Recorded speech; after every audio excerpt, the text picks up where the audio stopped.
د نبی کریم صلی الله علیه وسلم څخه یو صحابي پوښتنه کوي، یا رسول الله، په ټولنه کې یا په معاشره کې در ټولو بهترینه او غوره زنانه کومه زنانه ده؟ کومه ښځه در ټولو غوره او بهتره ښځه ده؟ در ټولو بهترینه ښځه ده؟ معاشره کې خو زنانې ډېرې، ښځې ډېرې سته، یا په ښځو کې در ټولو غوره او بهتره ښځه کومه ښځه ده؟ نبی کریم صلی الله علیه وسلم په جواب کې ورته فرمایي، یوه هغه ښځه التي تسره اذا نظر، چې کله خاوند دې ښځې ته وګوري خاوند خوشحاله سي، په زړه کې مینه ورباندې راسي، خوند ورکړي، دا د ټولو غوره ښځه ده.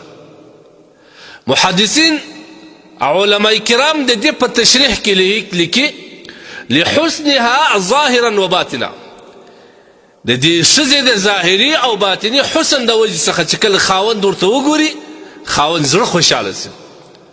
یو خو الله دې ته خپل حسن ورکړی دی، د دې خپل ښایست دی، ورسره سره دا د صفایي خیال ساتي، د بدن خیال ساتي، د ځان خیال ساتي، خوشبویي لګولي، صفا پاکې ښایستې جامې چې کله ماښام خاوند راځي دې ورته اغوستې، دغه په ټولنه کې در ټولو بهترینه زنانه ده. او دویم دا ولحسن خلقها، او دویم د دې ښځې د ښو اخلاقو په وجه باندې چې کله خاوند دې ته وګوري د خاوند زړه خوشحاله سي. یوه خو داسې ښځې خاوند دوامه کور ته ورننوتلی نه سي،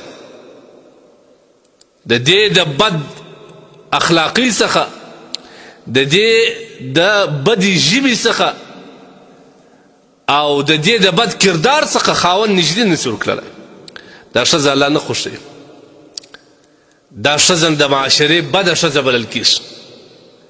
د کومې ښځې سره چې باطني اخلاق ورسره یي، د خاوند د شکل او د رویې خیال ساتي، د خاوند د مزاج خیال ساتي، او خپل خاوند یې د ژوند ټوله هستي بللي، ځکه جامې هم د ده لپاره اغوندي، خوشبویي هم د ده لپاره لګي، او ځان هم د ده لپاره ستړی کوي، هر څه د ده لپاره پر ځان باندې وړي. ودوام اشتغالها بطاعت الله، او دوم دا چې خاوند ورته وګوري خاوند یې خوشحاله کېږي، د دې وجې چې دا ټوله زندګي د الله په اطاعت او د الله په ذکر باندې مشغوله وي. دا د ټولو بهتره زنانه.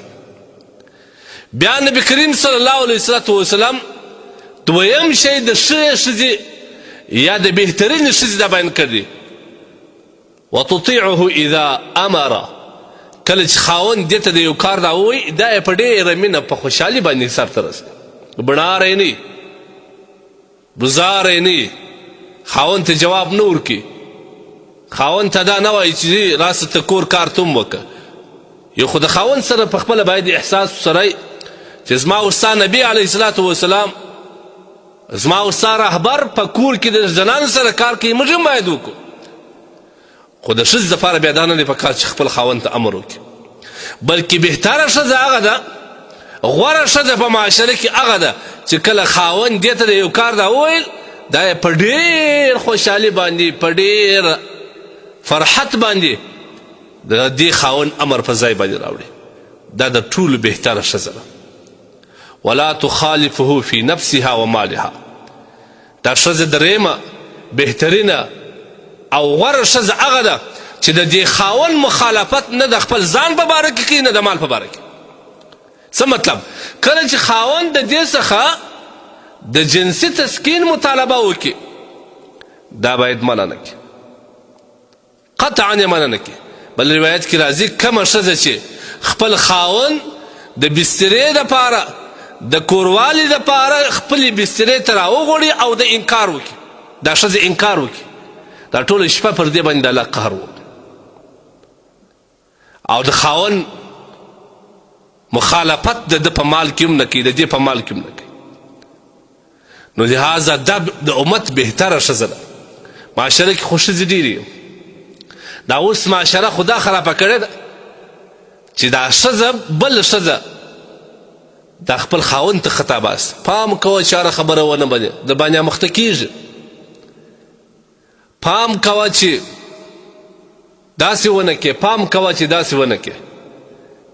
دا ښځه د خپل منځ کې چې کوم د خاوند او د میرمنې اجتماعي ژوند دی او بهترین ژوند دی، دغه منافقه زنانه د دې دوو ژوند ور خرابوي، دا ژوند له منځه وړي. دې باندې باید غوږ نه ونیسو. هره ښځه عقلمنه ښځه هغه ده چې د خپل خاوند په معامله کې د پردۍ ښځې خبره نه ومنل. هغه خبره چې هغه د دې د ناچاکۍ ذریعه ګرځي، هغه د دې د بدۍ ذریعه ګرځي، هغه د دې د خوابدۍ ذریعه ګرځي، په هغه مبارک کې د خاوند خبر نه، د خاوند مبارک کې د ښځې خبره نه مني. لهذا نبی کریم صلی الله علیه وسلم هغه زنانه غوره بللې ده چې د خاوند اطاعت کوي، هغه زنانه یې غوره بللې ده چې د خاوند سترګې وریښي، خاوند ظاهري او باطني خوشحاله کوي، او هغه زنانه غوره بللې ده چې د خپل خاوند مخالفت هېڅکله نه کوي. موږ ته په کار داسې ده معاشره کې داسې زنانې ډېرې، ژوند به برابر وي، کور به برابر وي، کور کې به خوشحالي سکون به پروت وي په دې کور کې.